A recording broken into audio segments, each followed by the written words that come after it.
Hello and welcome back to the Coder's Legacy channel. In this video, we're going to explore how to create density plots with Matplotlib. A density plot is basically something that takes your data and then shows how dense it is, like the distribution, how it's distributed across a range of values. Okay, so there are 4 different methods that we're going to discuss in today's tutorial. Let's start with the first. Here we're using the Seaborn library, and here we have our data, random data, and then we have the Seaborn KDE Plot function. Okay, now the thing is that Matplotlib itself does not generate these density plots. We're gonna be creating them with other libraries. Then we'll use Matplotlib to display those. Okay, visualize them. All right, so what's going on here? Basically, we have the data being passed in, and then we have a bandwidth method. This can take many different types of values.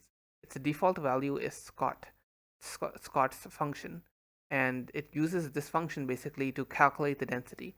If I run this code, you'll see right here. Okay, this is what it looks like from the range of values -5 to 12.5 on the x-axis. This is basically how our data is distributed. Okay, now if we change this to something else, this is the default value. Scott's function is the default value. You can specify a scalar value like 0.25.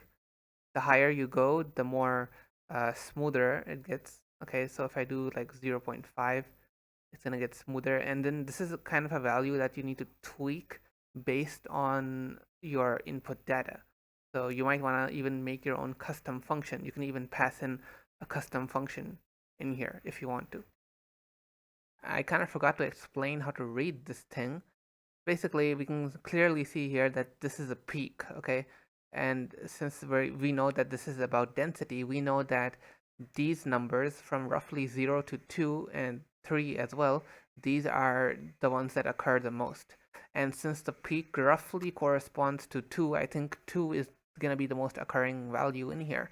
So let's count. 1, 2, 3, and 4. There are 4 2s in here. That makes sense. And there are 3 3s, and there are quite a few 1s. Yeah, there are 5 1s. Okay, interesting. I guess the peak is between 1 and 2. So that's how you kind of read this thing. The more occurrences to have, the higher this will be. And if I'm not wrong, the sum of all of this, the area under the curve, is gonna be 1, because that's probability from a scale of 0 to 1. Okay. Okay, so that's it for our first method. Let's move on to the second using SciPy. All right, so here we have our code. Here's our data again, and we're using SciPy's KDE function again to, the Gaussian KDE to generate this density function. Then using Matplotlib, we basically generate a range from -2 to 10. And this is, I guess, we could also just do this, min data and max data. And maybe +1 in there and -1 there for the range. And then we're generating 300 values between this range. Okay, then we pass in the density function over here with the value x, and then the value x over here, which is basically our x-axis. And if I execute this code over here, we can see this. And interestingly over here as well, what's this? This is a bit new. Deprecation warning, use Gaussian KDE from the stats. Alright, hold on, let me take a look at this. Looks as though they want us to use Gaussian KDE, okay. So just directly import Gaussian KDE, I guess. This is a new warning. And if I just execute this code now, yep, it's fine. And I'm just gonna change that range a bit. I think you should have a little more. Yeah, because I want to see those ends, basically.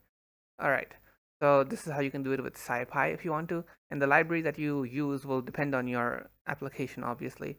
If you already are using Seaborn, for example, then you can go ahead and use the Seaborn method. You don't need to include libraries that you don't need, right? So let's move on to the next one using Pandas. This one, again, is pretty simple.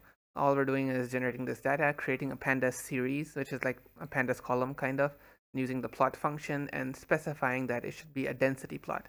Running this code will generate again this Matplotlib graph, and I'm not sure about the bandwidth method over here. Is there one? I'm not sure. Okay, it's not very customizable if that's the case. Uh, so maybe not use pandas a lot for this kind of thing. And let's just move over to the fourth one.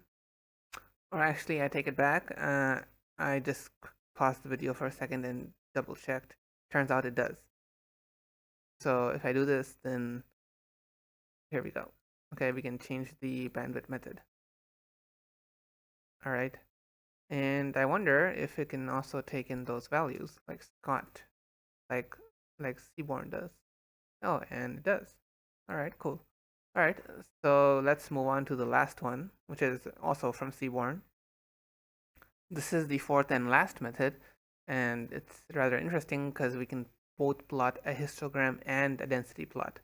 So here's the histogram, and because we have KDE is equal to true, it plots a density plot over there as well.